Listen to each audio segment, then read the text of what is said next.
L'Ecclésiaste, chapitre 1. Parole de l'Ecclésiaste, fils de David, roi de Jérusalem. Vanité des vanités, dit l'Ecclésiaste. Vanité des vanités, tout est vanité. Quel avantage revient-il à l'homme de toute la peine qu'il se donne sous le soleil? Une génération s'en va, une autre vient, et la terre subsiste toujours. Le soleil se lève, le soleil se couche. Il soupire après le lieu d'où il se lève de nouveau. Le vent se dirige vers le midi, tourne vers le nord, puis il tourne encore et reprend les mêmes circuits. Tous les fleuves vont à la mer, et la mer n'est point remplie. Il continue à aller vers le lieu où il se dirige. Toutes choses sont en travail au-delà de ce qu'on peut dire. L'œil ne se rassasie pas de voir, et l'oreille ne se lasse pas d'entendre. Ce qui a été, c'est ce qui sera, et ce qui s'est fait, c'est ce qui se fera. Il n'y a rien de nouveau sous le soleil. S'il y a une chose dont on dise, vois ceci, c'est nouveau, cette chose existait déjà dans les siècles qui nous ont précédés. On ne se souvient pas de ce qui est ancien, et ce qui arrivera dans la suite ne laissera pas de souvenir chez ceux qui vivront plus tard. Moi, l'Ecclésiaste, j'ai été roi d'Israël à Jérusalem. J'ai appliqué mon cœur à rechercher et à sonder par la sagesse tout ce qui se fait sous les cieux. C'est là une occupation pénible à laquelle Dieu soumet les fils de l'homme. J'ai vu tout ce qui se fait sous le soleil, et voici, tout est vanité et poursuite du vent. Ce qui est courbé ne peut se redresser, et ce qui manque ne peut être compté. J'ai dit en mon cœur, voici j'ai grandi et surpassé en sagesse tous ceux qui ont dominé avant moi sur Jérusalem, et mon cœur a vu beaucoup de sagesse et de science.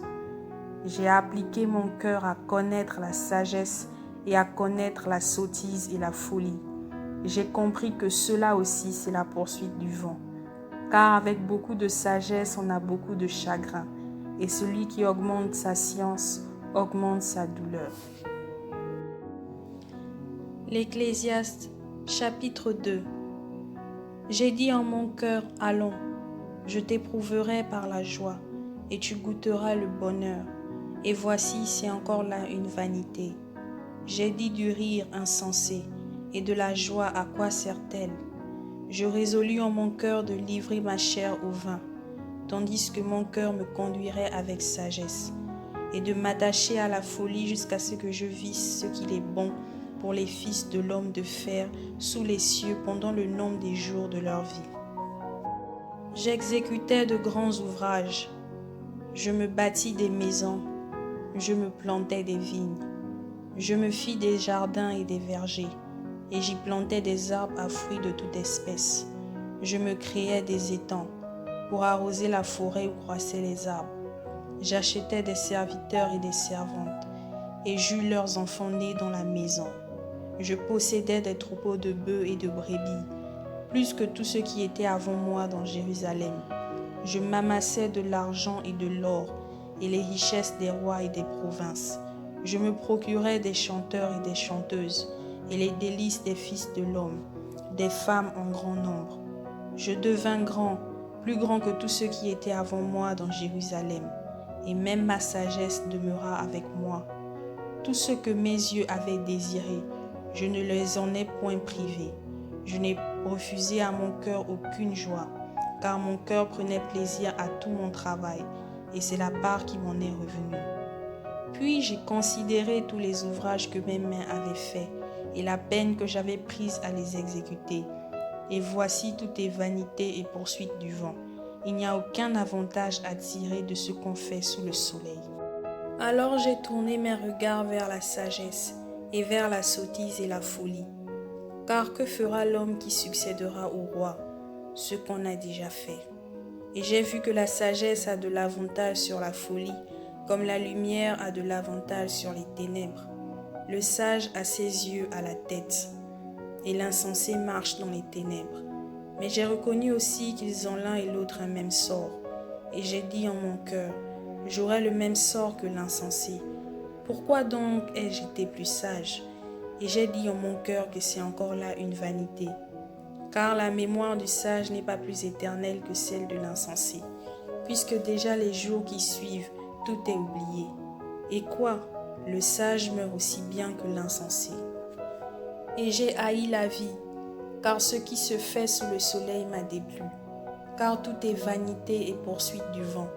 Et j'ai haï tout le travail que j'ai fait sous le soleil, et dont je dois laisser la jouissance à l'homme qui me succédera. Et qui sait s'il sera sage ou insensé? Cependant il sera maître de tout mon travail, de tout le fruit de ma sagesse sous le soleil. C'est encore là une vanité. Et j'en suis venu à livrer mon cœur au désespoir, à cause de tout le travail que j'ai fait sous le soleil. Car tel homme a travaillé avec sagesse et science et avec succès, et il laisse le produit de son travail à un homme qui ne s'en est point occupé. C'est encore là une vanité et un grand mal. Que revient-il en effet à l'homme de tout son travail et de la préoccupation de son cœur, objet de ses fatigues sous le soleil? Tous ses jours ne sont que douleur, et son partage n'est que chagrin.